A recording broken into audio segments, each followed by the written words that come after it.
Grande responsabilidade é estar aqui ministrando a palavra do Senhor, mas eu me alegro porque essa é uma noite de cura, essa é uma noite de ensino, uma noite de libertação, e Deus quer falar aos nossos corações, amém? A palavra dele é viva, é eficaz, ela penetra no nosso coração, ela divide juntas e medulas, e ela é apta para discernir os pensamentos e os propósitos do nosso coração.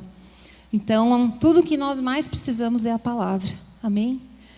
E os irmãos têm acompanhado que ao longo dos últimos domingos, talvez você está nos visitando nessa noite, né? Não tenha estado aqui nos domingos anteriores, mas ao longo de alguns domingos nós temos compartilhado, feito uma imersão no Evangelho de João. E o pastor Marcelo, ele tem trazido ali o ensino sobre essa série, né, que ele chamou Jesus. E nós iniciamos ali no Evangelho de João falando desde o início, João encontrando ali com João Batista, sendo batizado por ele, depois encontrando Nicodemos, encontrando a mulher samaritana. Você já leu o Evangelho de João? Quem já leu esse Evangelho inteiro? Quero ver. Ele é lindo, né? Esse é um Evangelho, todos são especiais, mas esse contém preciosidades, contém coisas maravilhosas para a nossa vida. E dentre tantas passagens marcantes que nós vemos ao longo de todas essas ministrações, vemos também que ocorreram milagres. E quando eu fui estudar um pouco sobre o capítulo que nós vamos compartilhar hoje, eu vi que alguns milagres antecederam esse momento que a gente chegou aqui agora. O primeiro deles, os estudos revelam, a palavra de Deus revela que ocorreram 7 milagres. O milagre que nós vamos falar um pouquinho hoje é o 7º. Mas antes desse, nós temos ali nas Escrituras 6 milagres. O primeiro dele, Jesus nas bodas em Caná da Galileia, no capítulo 2. Depois a cura do filho do oficial do rei, capítulo 4. A cura de um paralítico no tanque de Betesda, capítulo 5. A multiplicação dos pães e peixes, no capítulo 6. Jesus anda por sobre as águas, também no capítulo 6. A cura de um cego de nascença, no capítulo 9. E finalmente a ressurreição de Lázaro, no capítulo 11. E fora os milagres que ocorreram, Jesus aqui, ele já vinha despertando a curiosidade de muitos, e os fariseus, eles já demonstravam uma animosidade contra esse que vinha pregando e que vinha falando tantas coisas sobre si. Pode o Cristo vir da Galileia? Não viria ele da descendência de Davi? Entre outras coisas que eles afirmavam. Muitos não acreditavam que Jesus fosse o Messias esperado. Para eles, Jesus poderia ser um impostor. Era qualquer um menos o Messias. Jesus já vinha fazendo várias afirmações contundentes sobre si. No próximo slide ali, por favor, vocês vão ver que ele já falava que aquele que ouve as minhas palavras e crê naquele que me enviou tem a vida eterna. Eu sou o pão da vida, eu sou a luz do mundo, eu sou a porta das ovelhas. Nós viemos ao longo de todos esses domingos estudando tantas passagens, tantos recortes aqui dos textos, em que chegamos nesse momento em que Jesus, ele vai fazer, segundo alguns estudiosos, o milagre mais admirável e mais significativo de todos os sinais que ele fez. Porque aqui nós estamos também muito perto de Jesus ser preso e iniciar ali toda a sua preparação para o Calvário. Então, eu quero convidar você que você abra a sua Bíblia ali em João, capítulo 11. Nós vamos ler uma leitura extensa, mas nós vamos acompanhar juntos. Evangelho de João, capítulo 11, versículo 1. Eu fiz uma introdução aqui para a gente fazer uma revisão daquilo que a gente aprendeu até então e aonde nós chegamos nesse momento. E eu quero já deixar você com uma pergunta no seu coração. O que você tem aprendido sobre Jesus ao longo dessas ministrações, dessa série chamada Jesus? O que Deus tem revelado a você? Nós não podemos entrar e sair daqui iguais. Nós precisamos entrar aqui com um coração aberto para aprender.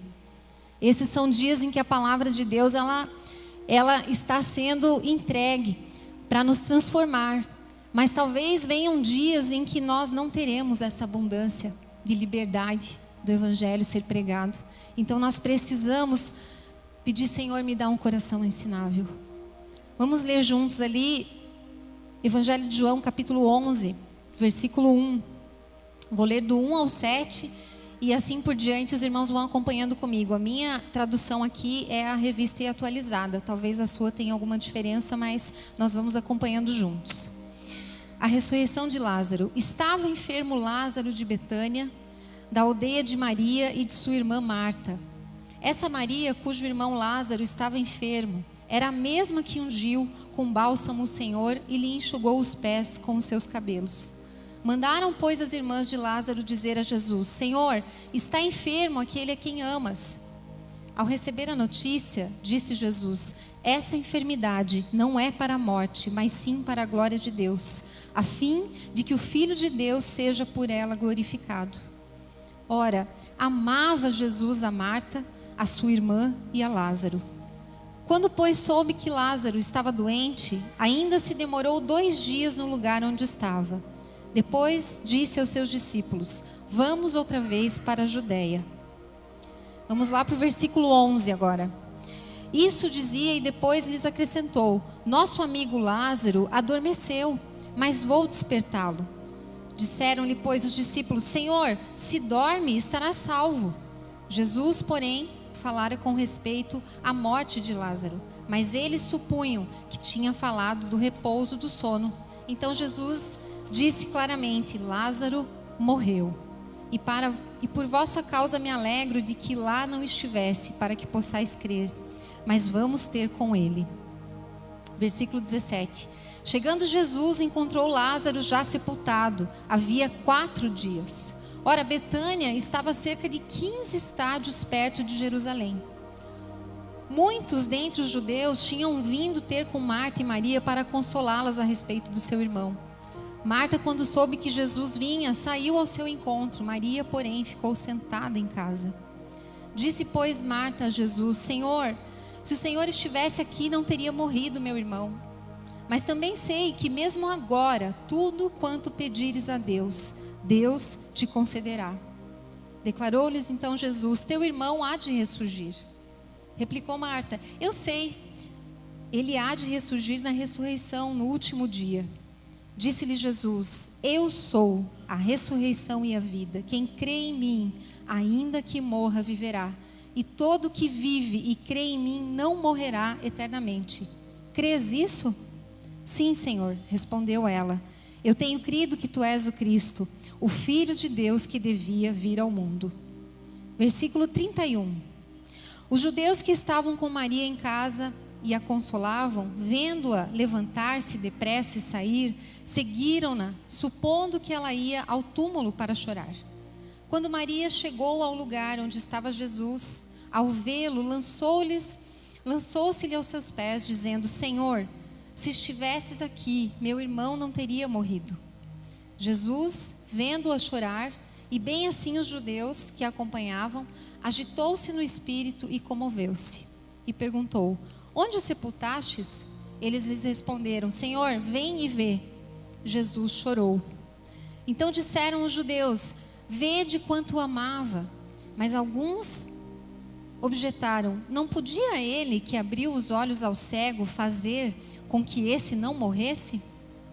E Jesus, agitando-se novamente em si mesmo, encaminhou-se para o túmulo. Era essa uma gruta cuja entrada tinham posto uma pedra. Então ordenou Jesus: tirai a pedra. Disse-lhe Marta: Senhor, já cheira mal, porque já é de 4 dias. Respondeu-lhe Jesus: não te disse eu que, se creres, verás a glória de Deus? Tiraram então a pedra. E Jesus, levantando os olhos para o céu, disse: Pai, graças te dou porque me ouviste. Aliás, eu sabia que sempre me ouves, mas assim falei por causa da multidão presente, para que creiam que tu me enviaste. E tendo dito isso, clamou em alta voz: Lázaro, vem para fora. Saiu aquele que estivera morto, tendo os pés e as mãos ligados com ataduras e o rosto envolto num lenço. Então lhes ordenou Jesus: desatai-o, deixai-o ir. Muitos, pois, dentre os judeus que tinham vindo visitar Maria, vendo o que fizera Jesus, creram nele. Outros, porém, foram ter com os fariseus e lhe contaram os feitos que Jesus realizara. Amém? Vamos baixar nossa fronte e vamos orar. Senhor, obrigado pela tua palavra, Pai. Estamos assentados, mas com reverência, Deus, a tua palavra, que é santa, que é bendita, que é pura e que nos limpa e que semeia vida em nosso coração. Nós queremos pedir, Deus, que nessa noite o Senhor nos ensine, ainda que já tenhamos lido e ouvido mensagens, Pai, sobre essa passagem, Deus, bíblica. Nós queremos nesse momento pedir, Deus, dá-nos um coração aberto, um coração ensinável, um coração que vai acolher, Deus, o teu ensino e que ele possa, Deus, se tornar prática na nossa vida. Nós te adoramos em nome de Jesus. Amém. Amém. Que tremendo, irmãos, essa passagem tão poderosa. Eu tenho certeza que você já tinha lido essa passagem, que você já tinha ouvido alguma ministração acerca de Lázaro, acerca da questão de Jesus ter ressuscitado Lázaro, e é muito comum, muito conhecido nosso esse texto. Mas exatamente por isso, ao longo dessa série no Evangelho de João, sobre Jesus, sobre quem Jesus é, eu percebi que nós precisamos ter esse coração que, apesar de já conhecermos algumas coisas, estamos o quê? Dispostos a aprender. Amém? E é isso, nós precisamos constantemente da palavra. Certa vez eu li que o nosso coração é como essa pedra. E essa pedra que precisa constantemente desse choque da água. E a água vem e ela bate, e a água vem e ela bate. E até que nós possamos entender essas revelações e essas realidades do reino de Deus, e isso se torne verdade para nós. Isso nos mude, isso nos transforme, isso nos faça viver diferente. E nós vamos ver aqui algumas aplicações práticas desse texto.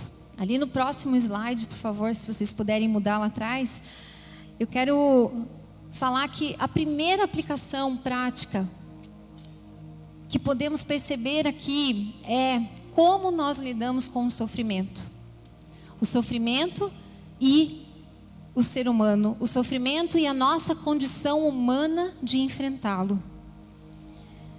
Nós vemos que no versículo 3, a Bíblia fala que as irmãs de Lázaro mandam chamar Jesus porque ele estava enfermo. E aqui se compõe uma crise, né? E as crises, elas são inevitáveis. As crises da nossa vida, elas vêm e elas ao mesmo tempo saem, são resolvidas. Mas uma coisa é certa, tanto para mim quanto para você, nós não estamos imunes às crises. E talvez quando você recebe a Cristo como o único Senhor e suficiente Salvador, muitas vezes nós temos ouvido por aí uma vida perfeita, uma vida só de alegria, só de felicidade. E quando a crise chega, quando uma enfermidade vem com força, quando uma dificuldade bate à nossa porta, nós temos dificuldade de aceitar isso. A família que nós estamos vendo aqui na palavra, eles eram amigos de Jesus. Não eram pessoas que somente tinham ouvido falar de Jesus, mas eles eram próximos do Mestre. O Mestre já tinha estado na casa deles, já tinha estado com eles. Um pouquinho mais para frente nós vamos ver aquela passagem que Maria, ela vai ungir os pés do Senhor com um nardo caríssimo. E nós vemos que Será que por essa família ser uma família próxima de Jesus, então eles não deveriam estar protegidos aí de passar por uma crise? Talvez eu e você, nós também venhamos pensar isso. Por que eu que sirvo o Senhor, por que eu que estou na casa de Deus, que aos domingos eu venho aqui e cumpro, né, essa vinda, né, aos cultos e congrego, por que essas crises estão vindo na minha vida? Essa é uma pergunta que nós fazemos muitas vezes. É difícil para nós. Nós não estamos preparados para enfrentar o sofrimento. Então, a amizade com Jesus, estarmos vivendo a vida cristã, não nos isenta de passarmos por sofrimentos. Não nos isenta de passarmos por lutas.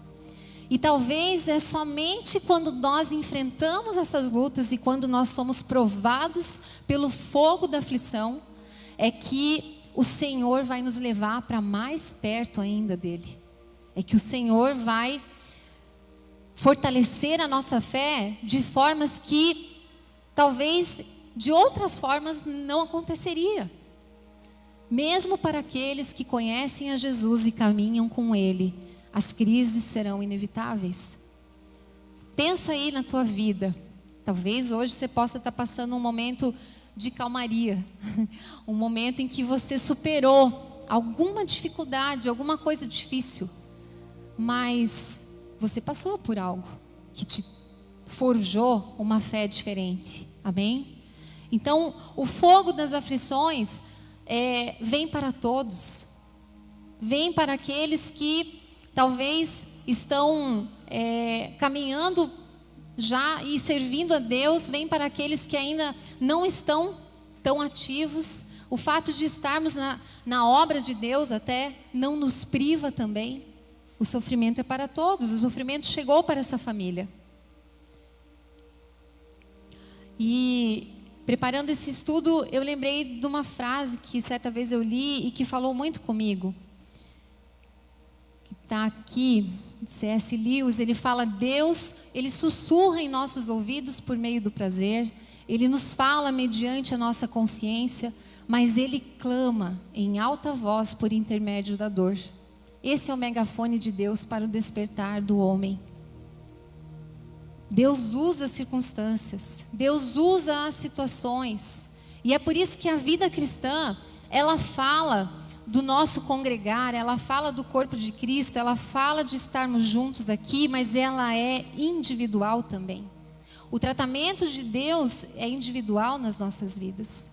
O que nós precisamos ser purificados e provados, e o quanto essa purificação vai ser necessária, é algo individual. Fala de mim, fala do meu coração, não fala do todo, mas é algo que é individual.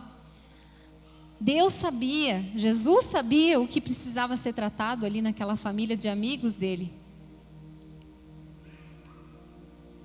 Então, se mesmo aqueles que andam com Jesus não estão imunes ao sofrimento, o que Ele deseja nos ensinar quando Ele permite que nós atravessemos esses vales de dificuldade? O que será que Ele quer nos ensinar? Você já parou para pensar nisso? Os propósitos de Deus, eles vão além da nossa compreensão. O sofrimento, ele é um mistério que vem sempre, sem podermos desvendar o que significa isso, né? Muitas vezes você está esperando, você passa situações e você pensa, isso aqui eu vou ter que enfrentar. Mas certas situações da nossa vida não vêm com muita explicação. Elas não vêm com muita explicação e quando você vê, você já está enfrentando. E é por isso que nós precisamos entender esse agir de Deus. Ali em 1 Pedro, né, eu até tinha separado o texto aqui que fala, olha, vocês não fiquem entristecidos caso vocês venham ser contristados por várias provações. Isso é para que a fé que vocês têm seja provada e seja como ouro, que no fogo ele é lapidado, ele é purificado e ele fica ainda com mais valor. A segunda aplicação prática que nós temos desse texto fala de como nós conciliamos o sofrimento com o amor oferecido por Jesus. E isso parece muitas vezes um paradoxo, não é? Como assim sofrer, sendo que Ele é amor? Como assim tomar a minha cruz, sendo que a Bíblia também fala em vida abundante? E nós temos grande dificuldade para entender isso, que o sofrimento, ele também é prova do amor. A provação da sua fé também é uma demonstração de que Deus deseja que você cresça no conhecimento dEle, que você amadureça, que a sua fé não seja uma fé como uma onda do mar que vem e que vai. Deus deseja que você seja provado, que você seja aprovado, que aquilo que Ele quer tratar em você se torne convicção na sua vida. Nós vemos ali que no versículo 4, o texto vai falar essa enfermidade, Jesus falando para os discípulos, né, que o interrogavam: mestre, como assim você vai voltar para lá onde eles querem te apedrejar? Mas Jesus, ele sabia o que estava acontecendo. Jesus sabia que Lázaro iria morrer. E ele fala ali, essa enfermidade não é para a morte, mas sim para a glória de Deus, a fim de que o Filho seja glorificado por ela. Por que será que algumas perguntas, né? Eu coloquei ali perguntas possíveis desse texto. E nós podemos fazer: por que Jesus não curou Lázaro antes que Lázaro morresse? Por que será que ele apenas não ordenou que a enfermidade deixasse o corpo de Lázaro e Lázaro fosse curado? Eles estavam separados geograficamente, mas era Jesus, não era qualquer pessoa. E nós inclusive vemos um milagre um pouco antes, né, em que Jesus, ele só ordena que o filho do servo do rei seja curado e ele é curado. Então por que será que aqui não acontece isso, né? Por que será que Deus permite o sofrimento? E essa é uma grande pergunta, né? A quem você tem recorrido quando o sofrimento bate à sua porta? A quem você tem recorrido quando as dores chegam na tua casa? Quando as perdas chegam na tua casa? Já que elas são inevitáveis. Essa é uma boa reflexão, porque nós estamos muito mais acostumados a louvar a Deus e a vivermos a nossa vida cristã na calmaria. É muito mais fácil para nós. Mas permanecermos nele, permanecermos na sua palavra, permanecermos com os nossos olhos em Cristo, quando as provações batem na nossa porta, é muito mais difícil. E é o que nos leva, né? Já que nós somos esse povo, né, que a Bíblia fala que nós somos um povo de dura cerviz, que nós precisamos que essa palavra nos transforme, que nós precisamos ser santificados, que a nossa fé precisa ser forjada pelo fogo. Então o sofrimento, ele já muda um pouco, ele já não é tão ruim, mas ele vem para que nós possamos crescer. O Salmo 121, o salmista vai falar: eleva os meus olhos para os montes, de onde me virá o socorro? O meu socorro vem do Senhor, que fez os céus e a terra. Ele não deixará vacilar o teu pé, aquele que te guarda não dormita. Eis que não dormitará, nem dormirá aquele que guarda Israel. É o Senhor quem te guarda. O Senhor é a tua sombra e a tua mão direita. De dia o sol não te ferirá, nem a lua de noite. O Senhor te guardará de todo mal, Ele guardará a tua vida. Esse salmo é tremendo. E enquanto eu estava meditando aqui, eu lembrei que muitas vezes nós só vamos ver aonde realmente a nossa fé está quando enfrentamos esses momentos inesperados. Quando nós precisamos parar e falar: de onde me vem o socorro? O socorro vem do Senhor. O meu socorro vem do Senhor que fez o céu e a terra. O desespero, ele já havia tomado lugar no coração de Marta. Havia já um profundo lamento no coração dela. Ela já não contava mais com nada.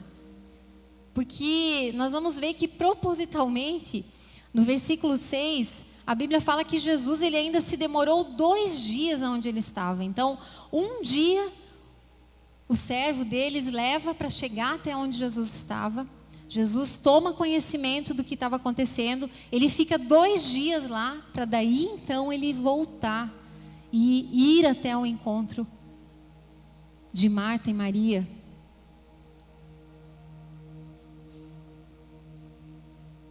Então, Marta e Maria, elas tiveram uma atitude certa, de clamar socorro ao Mestre, de mandar ali uma mensagem e falar: olha, aquele que você ama está perecendo, ele vai morrer. Pensa que não era uma coisa simples, era uma coisa muito difícil. Era provavelmente uma enfermidade que todo mundo olhava e falava assim: não adianta nem chamar ninguém.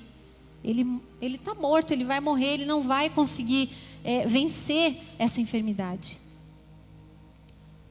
E nós vemos ali que no versículo 23, Jesus fala: olha, mesmo com tudo isso, ele chega até elas e ele fala: o teu irmão há de ressurgir.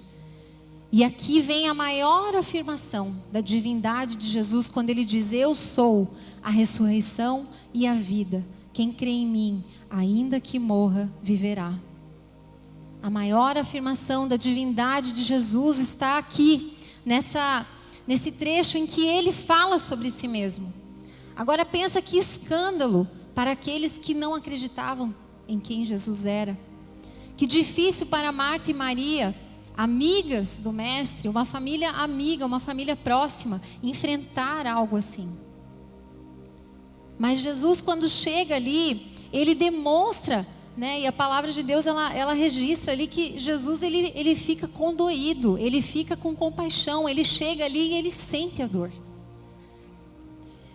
E isso me trouxe ao coração aquele versículo de Hebreus capítulo 4, versículo 15, que fala que nós não temos um sumo sacerdote que não possa se compadecer das nossas dores, mas antes nós temos um que em tudo ele foi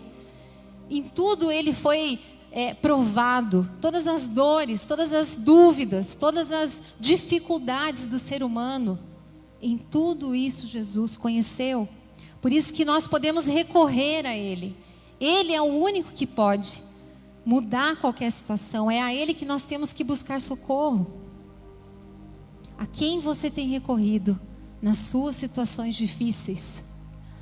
É interessante que nós hoje, nós vivemos em uma sociedade, em uma cultura que tem muita dificuldade de entender que a condição humana, ela não está livre do sofrimento. A nossa cultura, ela prega isso 24 horas por dia. Você pode ver, né, nas propagandas, na mídia, aonde for, nas redes sociais, as pessoas estão fotografando o quê? Os momentos felizes, né? A vida bem-sucedida, a vida de sucesso. E nós, muitas vezes, somos levados por essa onda de achar que também cai bem para nós esse sucesso, essa vida perfeita, que na verdade não existe. Não existe vida perfeita fora do Senhor. Amém? Quando nós estamos nele é que nós somos verdadeiramente satisfeitos. Somos satisfeitos em Cristo. Mas fora dele não há alegria verdadeira, não há paz verdadeira. O mundo prega isso. E talvez seja por isso que nós temos dificuldade de aceitar algumas provações na nossa vida. E de nos escandalizarmos até. Por que Deus está permitindo isso comigo? Olha aqui, Senhor, eu estou aqui, eu estou te servindo. Olha como eu sou uma pessoa super trabalhadora no teu reino. Por que o Senhor está permitindo isso, Pai? O Senhor sabe da minha necessidade e mesmo assim o Senhor não tem feito. Você já se pegou numa situação assim? Eu estava lembrando hoje que há uns, 6 ou 7 anos atrás, eu acho que foi um ano assim, um ano assim muito difícil da minha vida. E eu lembro que eu sentei na mesa, 6 horas da tarde era o nosso café, meu e do Marcelo, e a gente sentava na nossa mesa, na nossa casa, e a gente conversava, e E aquele dia eu estava assim com o meu coração muito, mas muito quebrado. E eu falei assim, eu acho que eu não vou conseguir. Está doendo muito, não vou conseguir. Eu não consigo mais lidar com essa dor. E era uma dificuldade que eu vinha enfrentando. E eu lembro que o Marcelo olhou para mim e falou assim, eu vou servir o meu Senhor. Eu vou servir o meu Senhor, eu vou continuar servindo Ele. Ele me dando ou não. Porque Ele é digno. Ele é digno que eu sirva a Ele na alegria ou na tristeza. Ele é digno que eu continue nele, mesmo Ele não fazendo o que eu quero. Mesmo Ele não fazendo e tendo poder para fazer, porque não há nada impossível para Ele. Não é verdade? Não há nada impossível para o Senhor. Nós cremos no Deus do impossível. Ele é imutável, Ele é onipotente, tudo foi criado por Ele. Então não há uma situação demasiadamente difícil. E aqui é uma grande crise que nós também temos dificuldade muitas vezes de entender, é que se Deus pode mudar todas as coisas, por que então Ele não faz?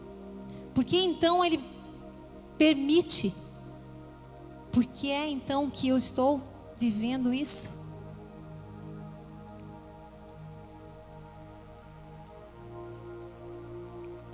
E naquele dia que o meu esposo falou isso para mim, eu fiquei tão triste, porque eu não esperava ouvir isso dele. Eu queria ouvir qualquer coisa menos isso. Eu queria que ele falasse assim para mim, olha, realmente está muito difícil, não vai dar, é isso aí, vamos desistir. Mas graças a Deus, Ele me trouxe a um lugar de renúncia e de sacrifício, que hoje eu olho para trás e eu vejo que pela graça do Senhor, tudo é pela graça, não é mérito nenhum nosso, mas graças a Deus, que Ele falou para mim, eu permanecerei, custe o que custar, não tenho forças em mim, mas eu vou continuar, porque Ele é digno, porque Ele me chamou, e Ele é fiel, e Ele vai prover, e Ele vai fazer aquilo que é perfeito. Talvez não seja exatamente o que eu quero, mas é o que Ele tem para mim. E o que Ele tem para mim é bom, é perfeito e é agradável. E isso é inegociável e isso é suficiente. E aquilo, irmãos, entrou no meu coração assim. E eu falei, eis-me aqui, Senhor. Eu quero chegar nesse lugar. Eu não estou nele ainda, mas eu quero ir. Eu quero tomar essa cruz que me está proposta. Muitas vezes o Senhor vai te pedir, irmãos, que você passe por essa estrada aí, que não são só flores. Muitas vezes o Senhor vai pedir para você renunciar a algo. Nós temos ouvido hoje um evangelho de muita alegria e muitas coisas, muita prosperidade, alcance isso, tem aquilo, mas o evangelho na verdade é cruz, o evangelho na verdade é renúncia. O evangelho fala de nós reconhecermos que sem o Senhor não somos nada, e que foi graças ao sacrifício que Ele fez na cruz, que nós podemos hoje nos aproximar dEle, que nós podemos hoje receber o Seu Santo Espírito, e sermos cheios dEle. Isso é o evangelho. E que eu e você somos falhos, somos pequenos, somos fracos, mas é o Senhor que nos fortalece. É o Senhor que muda a nossa vida. É o Senhor que sabe o que você precisa. Jesus sabia o que Ele queria tratar aqui com essa família que Ele amava. Jesus sabia. Ele não curou Lázaro à distância. Eles não precisavam só da cura, Ele podia ter feito, eles precisavam de Jesus. Eles precisavam do homem Jesus, do homem de Nazaré. Eles precisavam ter um encontro com o Senhor e falar, olha Senhor, o Senhor não veio. Está aí, morreu, já cheira mal, faz 4 dias. Não faz nada. Tirar a pedra? Não, ele está morto. Irmãos, só quando nós passamos por sofrimentos que levam o nosso coração, sabe, para esse fogo, é que nós, e se nós permitirmos principalmente o Senhor nos tratar na fornalha da aflição, nós sairemos diferentes. A terceira aplicação prática que eu vejo aqui, e que eu coloquei ali: do sofrimento será extraída a glória, o propósito do milagre. Você espera por um milagre, eu espero por um milagre. Mas ao longo desse trabalhar de Deus, o Senhor, por nos amar tanto assim, e nós estávamos cantando aqui, né? E até o que a Ari estava ministrando ali sobre o amor de Deus, pelo próprio amor que o Senhor tem por nós, Ele nos levará por caminhos que talvez nós não definiríamos para nós mesmos. Mas Ele nos conhece, Ele conhecia essas pessoas, Ele queria fazer algo maior. E do sofrimento extrair glória, glória para o nome de Jesus, glória para aquele que é poderoso para curar, para ressuscitar. Eles não precisavam somente da palavra de Jesus ordenando a cura, eles precisavam de Jesus. E foi isso que eu coloquei ali: o milagre, ele não tem um fim em si mesmo, mas ele abre portas para a fé salvadora. Quantos de nós aqui já vivemos um milagre? Eu vivi um milagre. E estou vivendo ainda. Algo que eu pensei, isso nunca vai acontecer. E o Senhor, pela misericórdia dEle, porque Ele é misericordioso, clemente, longânimo, e mesmo eu sendo tão pequena, tão falha e tão pecadora, Ele agiu numa determinada situação. E hoje eu vejo com os meus olhos e às vezes eu falo assim: não, isso está acontecendo, isso é um milagre. Você já teve um milagre, eu tenho certeza que você já teve. Eu estou olhando para algumas pessoas aqui que eu até poderia falar o milagre que a pessoa teve, porque os irmãos estão cheios de testemunhos. O ensino essencial de todo esse episódio aqui que nós lemos, né? Ele vai falar sobre essa promessa, né? Que Jesus mesmo fala ali: eu sou a ressurreição e a vida. Quem crê em mim, ainda que morra, viverá. Essa é a maior afirmação da divindade de Jesus. E o que eu achei interessante em um dos estudos que eu fui buscar sobre esse texto, o autor falava que as pessoas, elas têm facilidade para crer no Jesus do passado, naquilo que Ele fez. As pessoas têm facilidade até para crer naquilo que Ele fará, mas nós temos dificuldade para crer no Jesus para resolver as situações impossíveis do hoje. Do hoje. Parece às vezes que a gente olha para a palavra de Deus, a gente olha para a história de Deus pela humanidade e nós temos facilidade para crer nisso. Nós olhamos para o futuro e vemos também as promessas de Deus, aquilo que vai acontecer, os próprios sinais que estão acontecendo hoje na face da terra.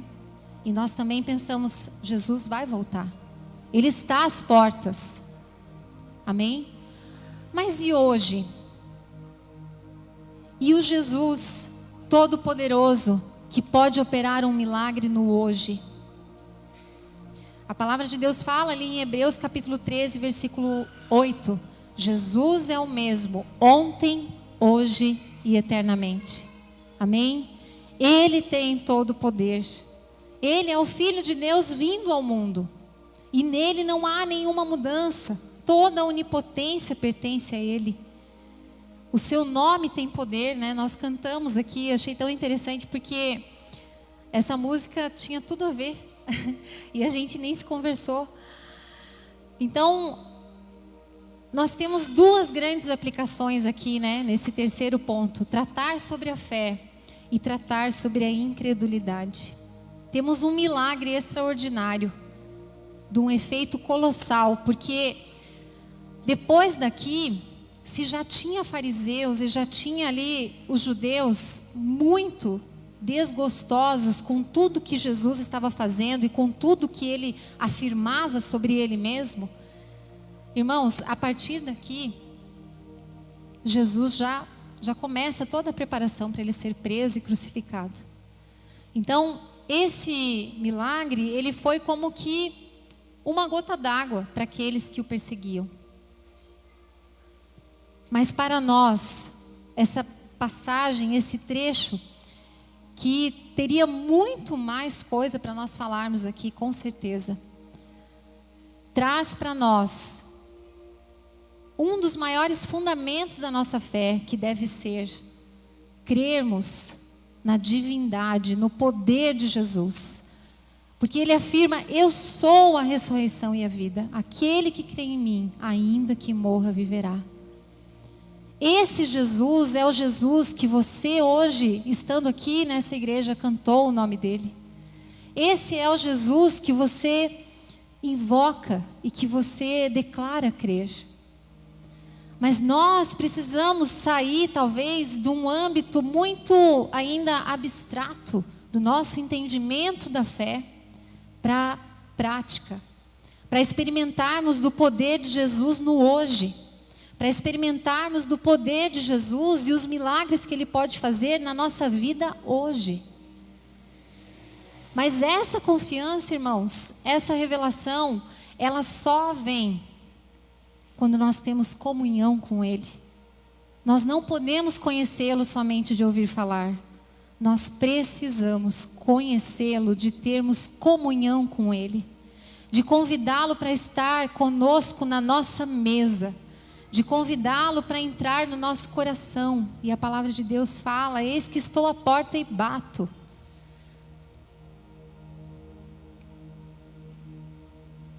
Nós precisamos viver esse Jesus de uma maneira diferente.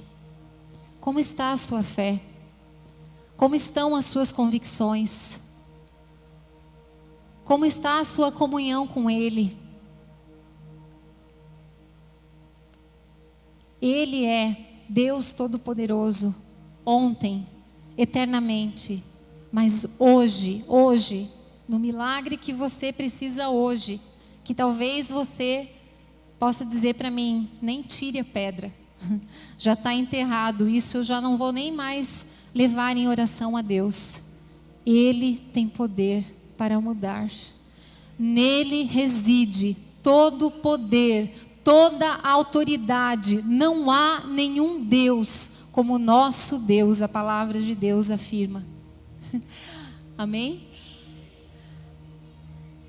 Vivemos pela fé e vivemos para Deus ser glorificado nas nossas vidas, vivemos para a glória de Deus.